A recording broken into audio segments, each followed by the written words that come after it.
श्वास श्वास में ओम जप, वृथा श्वास ना खोय। ना जाने इस श्वास का आवन होय न होय। विष का विषधर जब डसे, ओम जड़ी चबा।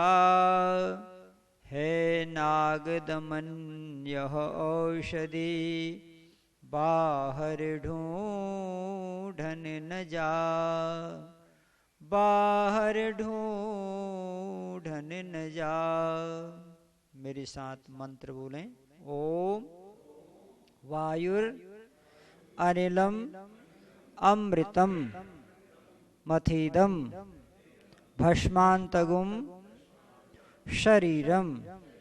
ओम कृतोस्मर क्लिबे स्मर कृतम स्मर। ओम हे सर्वरक्षक परमात्मा, यह वायु हो जीवात्मा अनिलम अशरीरी अमृतम अमर है। इदम यह शरीरम शरीर भस्मांतगुम नष्ट होने वाला है। क्रतो हे कर्मशील जीवात्मा, ओम स्मर ओम का स्मरण कर। क्लिबे स्मर अपने सामर्थ्य को बढ़ा। कृतम स्मर अपने किए हुए कर्मों को याद कर। ओम शांति शांति शांति।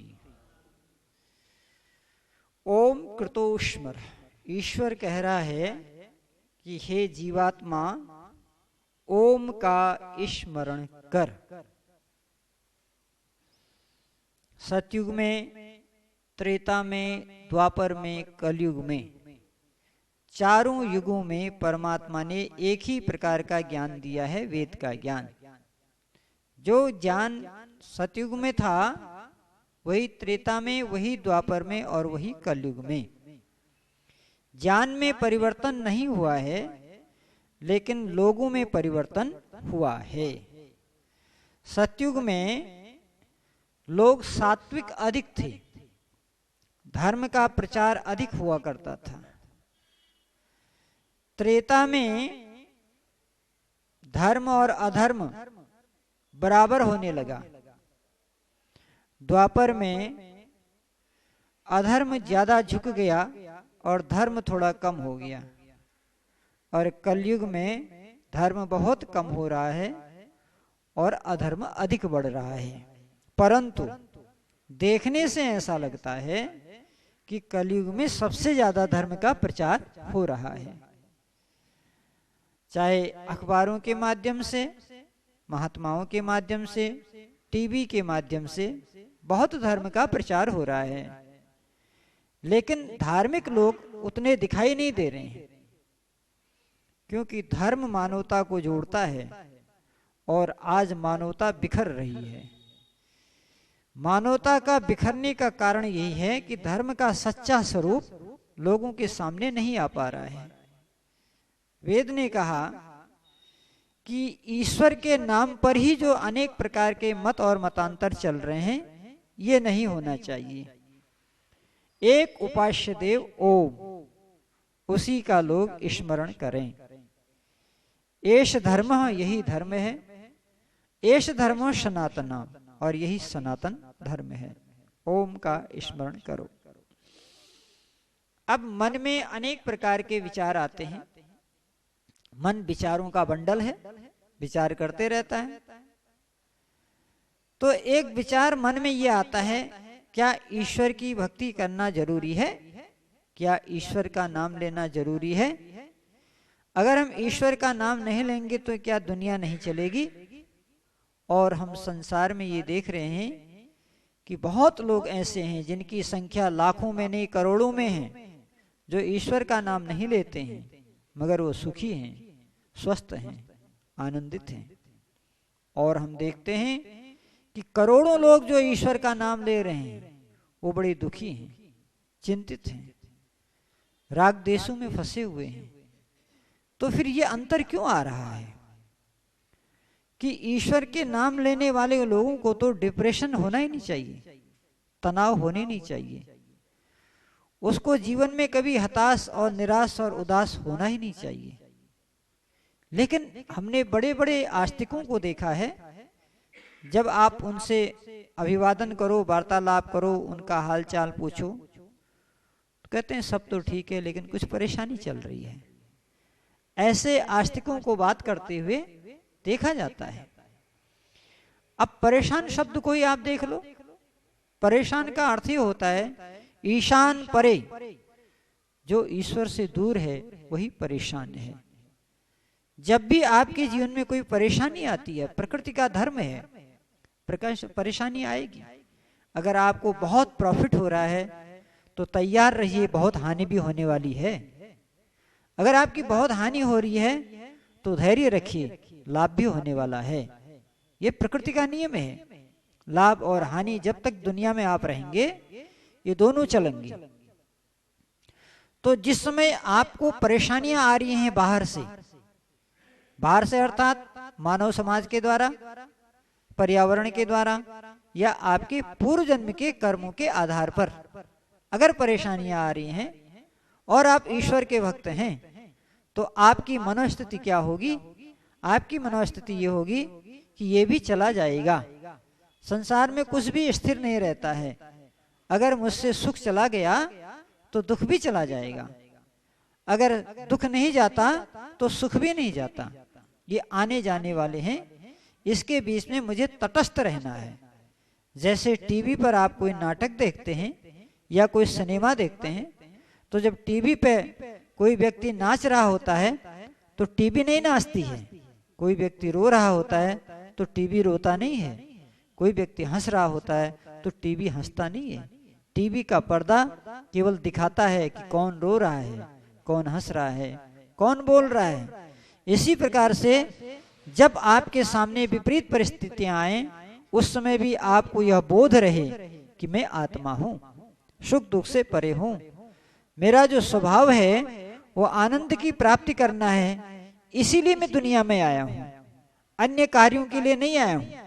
ये परिवार, ये कुटुंब, ये रिश्तेदारी, ये तभी तक मैं कर रहा हूं जब तक मुझे सत्य का ज्ञान नहीं हो रहा है। तो ये टाइम पास हो रहा है, पत्नी के साथ, पुत्र के साथ, व्यापार के साथ, रिश्तेदारों के साथ, जो भी मस्ती आप करते हैं वहां पर ध्यान रखना, ये मस्ती नहीं हो रही है, ये टाइम पास हो रहा है।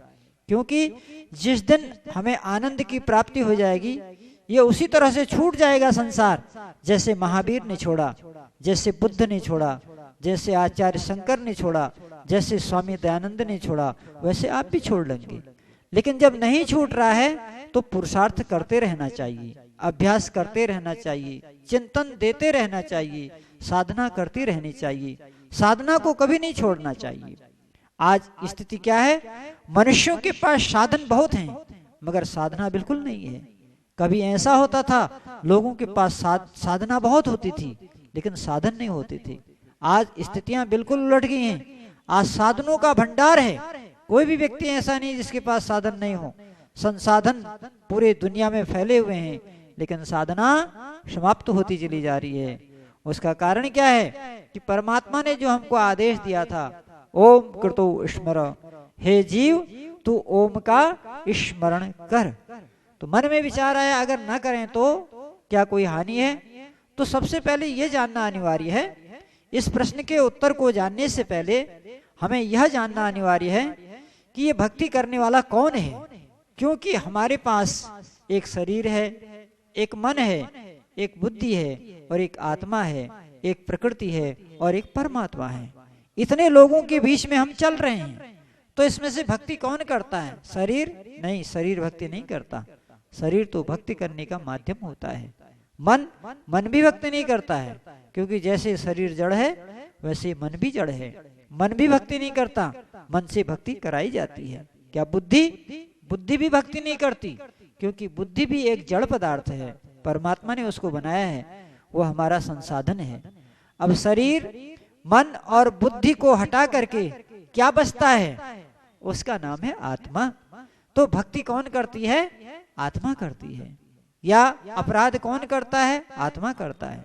चाहे काम अच्छे हो रहे हों, चाहे काम बुरे हो रहे हों, उसका कर्ता न तो शरीर है, न मन है, न बुद्धि है, आत्मा है। आत्मा ही बुद्धि को प्रेरित करती है, बुद्धि से मन प्रेरित होता है, मन से इंद्रियां प्रेरित होती हैं, इंद्रियां विषयों की ओर जाती हैं और विषय पुनः उन विषयों को ला करके इंद्रियों को देते हैं, इंद्रियां मन को देती हैं, मन बुद्धि को देती है, बुद्धि आत्मा को देती है और आत्मा से जीवन का निर्माण होता है। जैसे जैसे रूप, जैसे जैसे रस, जैसे जैसे गंध, जैसे जैसे शब्द, जैसे जैसे स्वाद आत्मा ग्रहण करती है, उसी तरह से उस मानव का निर्माण होता है। तो प्रश्न उठता है कि भक्ति करने वाला आत्मा है, तो क्या आत्मा को ईश्वर की भक्ति करनी चाहिए? कहते हैं हाँ, करनी चाहिए। क्यों करनी चाहिए? इसलिए क्योंकि संसार में जितने भी पदार्थ हैं उनको सुख, उनको शांति, आनंद तब मिलता है जब वो अपने केंद्र बिंदु की ओर जाते हैं। संसार के प्रत्येक पदार्थ को आप उठा के देखिए, हर पदार्थ अपने केंद्र बिंदु की ओर जा रहा है। उदाहरण के लिए कुछ पदार्थों की हम चर्चा करते हैं। एक पदार्थ है अग्नि, सब जानते हैं, सबके घर में अग्नि जलती है। हिंदू के घर में, मुसलमान के घर में, सिख के घर में, ईसाई के घर में, यहूदी, पारसी, आदिवासी, सबके वहां अग्नि जलती है। तो कभी आपने विचार किया, जब अग्नि जलती है तो कहाँ को जाती है? ऊपर को जाती है, नीचे को नहीं जाती, आगे को नहीं जाती, पीछे को नहीं जाती।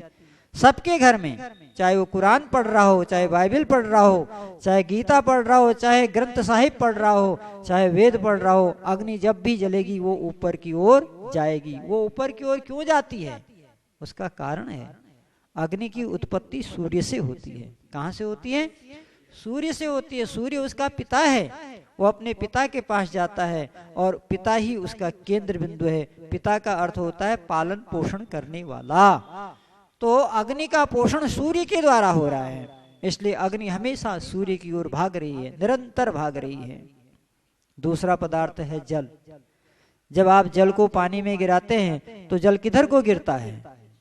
हमेशा नीचे को गिरता है। आप कितनी ऊंचाइयों से जल को गिराइए, वो नीचे को उतरेगा। आप तकनीकी का सहारा लीजिए, आप बिजली का सहारा लीजिए, पानी को चढ़ा दीजिए टैंकी में, लेकिन जब टैंकी भरेगी तो पानी कहाँ को जाएगा? पानी नीचे को आएगा। वो पानी नीचे को क्यों आता है? क्योंकि अपने केंद्र बिंदु की ओर जा रहा है। उसका केंद्र बिंदु है समुद्र। आप पृथ्वी से किसी पत्थर का टुकड़ा को उठाइए और पत्थर के टुकड़े को बल लगा करके आसमान की ओर फेंकिए। आप जितना ताकत है उतनी ताकत से फेंकिए, जो जहां तक आपकी ताकत है वहां तक वह ऊंचाइयों की ओर जाएगा, लेकिन उसके बाद गुरुत्वाकर्षण की शक्ति उसे नीचे खींच ले आएगी। क्यों? क्योंकि उसका केंद्र बिंदु पृथ्वी है, उसका केंद्र बिंदु भूमि है। तो संसार में हर पदार्थ का अपना केंद्र बिंदु है। ऐसी जो आत्मा है, आत्मा का केंद्र बिंदु परमात्मा है। आत्मा को वहीं शांति मिलेगी, आत्मा को वहीं सुख मिलेगा, आत्मा को वहीं तृप्ति होगी जहां उसका केंद्र बिंदु है। तो आत्मा का केंद्र बिंदु विषय और भोग नहीं है, आत्मा का केंद्र बिंदु रिश्तेदार नहीं है, आत्मा का केंद्र बिंदु कोई भूमि का टुकड़ा नहीं है, आत्मा का केंद्र बिंदु परमात्मा है। तो जब परमात्मा के पास आत्मा जाएगा तभी इसको सुख मिलेगा, तभी इसको शांति मिलेगा और तभी इसको आनंद मिलेगा। याद रखिएगा, संसार में कोई भी अपने आप नहीं पढ़ता है, सबको पढ़ाया जाता है। एक बालक जब पैदा होता है तो उसको माँ कौन है, पिता कौन है, रोटी क्या है, कपड़ा क्या है, सूर्य क्या है, चंद्रमा क्या है, नदी नाले क्या है, कौन बताता है? उसकी माँ बताती है। कुछ पिता बताता है, कुछ माँ बताते हैं, और माता पिता के पास भी उसको पूरा ज्ञान नहीं होता है। फिर उसको स्कूल में भेज दिया जाता है, कॉलेज में भेज दिया जाता है, यूनिवर्सिटी में वो जाता है, वहाँ वो अंग्रेजी, भूगोल, केमिस्ट्री, गणित इत्यादि अनेक प्रकार की विद्याओं को सीखता है। कौन सिखाता है? उनके गुरु सिखाते हैं। अब कल्पना करो, उसके गुरु ने क्या अपने आप सीख लिया? नहीं, उसने भी अपने माता पिता और अपने गुरुओं से सीखा है। फिर उसके बाद प्रश्न करो कि उसको किसने सिखाया, तो पता लगता है दुनिया में सबको कोई न कोई सिखाता है। तो अब ये कल्पना करो कि सबसे पहले सिखाने वाला कौन था, सबसे पहली माँ कौन थी, सबसे पहला पिता कौन था, सबसे पहला आचार्य कौन था, तो उसका पता लगता है परमात्मा ही था।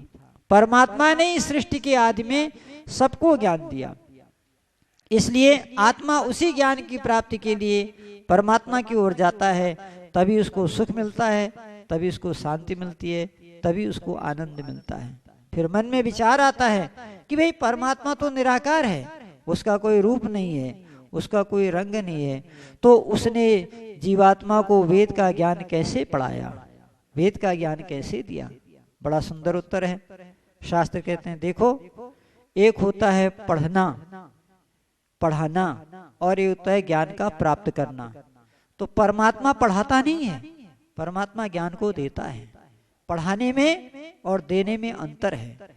पढ़ाने में शब्दों का प्रयोग किया जाता है, जैसे अभी आप पढ़ा रहे थे, किताब को लेके शब्दों को पढ़ रहे थे, लोग सुन रहे थे। परमात्मा इस तरह से नहीं देता है, परमात्मा आत्मा को ज्ञान देता है। तो पढ़ना और पढ़ाना शब्दों से संभव है, पढ़ने और पढ़ाने में शब्दों का प्रयोग होता है, लेकिन परमात्मा पढ़ता पढ़ाता नहीं है, वो ज्ञान को देता है और दिया जाता है आत्मा में। शब्द मुख से बोले जाते हैं, लेकिन आत्मा में कोई मुख नहीं है। इसलिए परमात्मा ने सृष्टि के आदि में 4 ऋषियों के आत्मा में वेद का ज्ञान दिया। उन 4 ऋषियों का नाम अग्नि, अंगिरा, आदित्य और वायु है। उन ऋषियों के बाद जब उन ऋषियों को परमात्मा ने दे दिया, तो उन ऋषियों ने फिर उसको पढ़ाया अगले लोगों को। इस तरह एक मनुष्य से लेके दूसरे मनुष्य, तीसरे मनुष्य, चौथे मनुष्य से लेके हमारे बीच तक वह ज्ञान परंपरागत आता रहा। याद रखिएगा, ज्ञान का विकास तभी होगा जब ज्ञान प्राप्त होगा। अगर ज्ञान प्राप्त नहीं होगा तो उसका विकास हो ही नहीं सकता। तो ज्ञान का प्राप्त, मनुष्य ज्ञान का विकास तो कर सकता है, लेकिन ज्ञान को प्राप्त नहीं कर सकता है। प्राप्त परमात्मा ही कराता है उसको। तो परमात्मा ने जब सृष्टि के आदि में उन 4 ऋषियों को वह ज्ञान दिया, तो उन ऋषियों ने क्रम से उसको सुन सुन करके अगले को सुनाया, फिर अगले को सुनाया, फिर अगले को सुनाया, और हमारे बीच तक वह ज्ञान आ गया। तो पता क्या चला कि संसार का प्रत्येक पदार्थ अपने केंद्र बिंदु की ओर जा रहा है। इसीलिए जीवात्मा भी अपने केंद्र बिंदु की ओर जाता है। जीवात्मा का केंद्र बिंदु परमात्मा है। जब तक जीवात्मा परमात्मा से नहीं मिल जाता, तब तक उसको तृप्ति नहीं मिलती है। आज तक नहीं मिली है, भविष्य में भी नहीं मिलेगी। इसलिए हम संसार में तभी तक सुख खोजते हैं, संसार में तभी तक शांति खोजते हैं, संसार में तभी तक आनंद खोजते हैं, जब तक हमें सही वास्तविक आनंद का पता नहीं लग जाता है। परमात्मा सब सुखों का भंडार है। संसार में जितने भी सुख हैं, उन सुखों का मूल बिंदु कौन है, केंद्र बिंदु कौन है? परमात्मा है। परमात्मा से ही सारे सुखों की अनुभूति होती है। इसलिए स्वयं परमात्मा को जब तक जीवात्मा प्राप्त नहीं कर लेता, तब तक उसको शांति मिलने वाली। अब समझ में आ गया कि ईश्वर की भक्ति क्यों करनी चाहिए?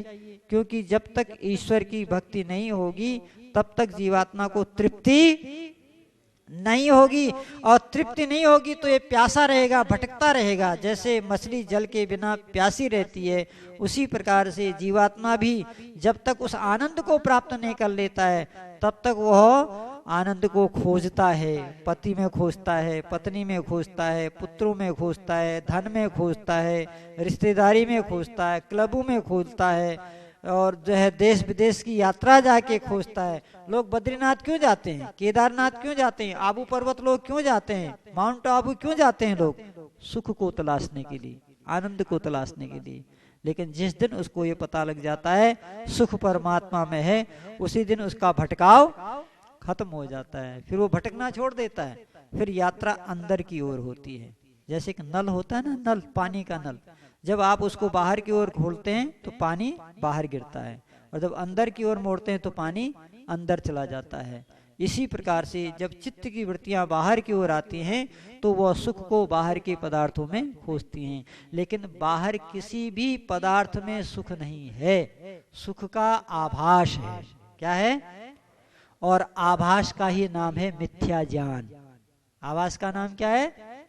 जैसे अंधेरी रात थी, आप घर के सामने से निकले, एक रस्सी पड़ी हुई थी, प्रकाश के अभाव ने आपने उसको सर्प समझ लिया। जैसे आपने उसको सर्प समझ लिया, आपने चिल्लाना शुरू किया, आप कूद गए, लाठी लेकर के आए, सारा मोहल्ला इकट्ठा हो गया। क्या हुआ, क्या हुआ? बोला सांप, सांप। बोला देखा है? बोला वह अभी अभी गया था। बोला आंखों से देखा था? बोला हाँ देखा था। बोला रोशनी? बोला रोशनी नहीं थी। कहते टार्च जला के देखो। तो सब लोगों ने टार्च जला के देखा, वो रस्सी पड़ी हुई थी जिसको हमने सांप समझ लिया था। तो संसार में सुख नहीं है, सुख का आभास है, और उस आभास का परिणाम ये होता है कि हम बार बार पतन की ओर आते हैं, बार बार जन्म होता है, बार बार मृत्यु होती है। इसलिए जब हम ओम कृतो स्मरो, ओम का स्मरण करने लगेंगे, तभी हमें सच्चे सुख की प्राप्ति। इसलिए कहा ओम नाम सबसे बड़ा, इससे बड़ा न कोई, जो इसका सुमिरन करे सो शुद्ध आत्मा होय। तो अब समझ में आ गया कि ओम का स्मरण क्यों करना चाहिए। क्योंकि जीवात्मा जिस आनंद को तलाश रहा है, वह आनंद संसार के किसी पदार्थ में नहीं है, वह आनंद केवल परमात्मा में है, और परमात्मा का जो मुख्य नाम है वो ओम है। इसलिए कहा ओम स्मर, ओम का स्मरण करो। अब आपके मन में एक प्रश्न पैदा हो गया होगा, अगर नहीं पैदा हो गया तो मैं पैदा कर देता हूं कि आपने कहा संसार के पदार्थ में सुख नहीं है, क्या ये बात सही है? हाँ ये बात सही है। फिर आप बोलेंगे सिद्ध कीजिए, तो कल आइए, कल सिद्ध करते हैं। बहुत बहुत धन्यवाद। इत्योम शम।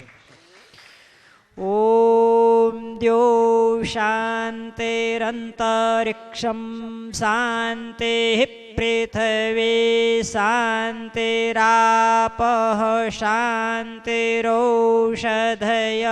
शांतिर्वनस्पतयः शांतिर्विश्वे देवाः शांति ब्रह्म शांति सर्वगुं शांति शांतिरेव शांति सा मा शांतिरेधि।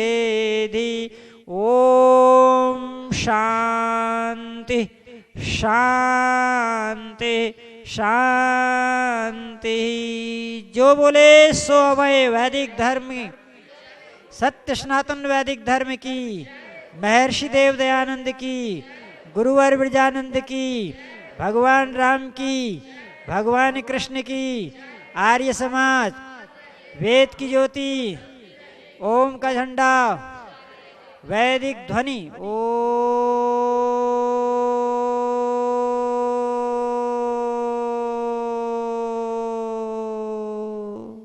वैदिक अभिवादन सभी को सादर नमस्ते। एक सूचना है, सूचना यह है कि कल आप सभी लोग ये सिद्ध करके लाएंगे कि संसार के पदार्थों में सुख है। सब एक एक लिस्ट बना के लाना और हमको दिखाना, फिर मैं सिद्ध करूंगा कि सुख नहीं है। ठीक है, ये कल का काम है। धन्यवाद।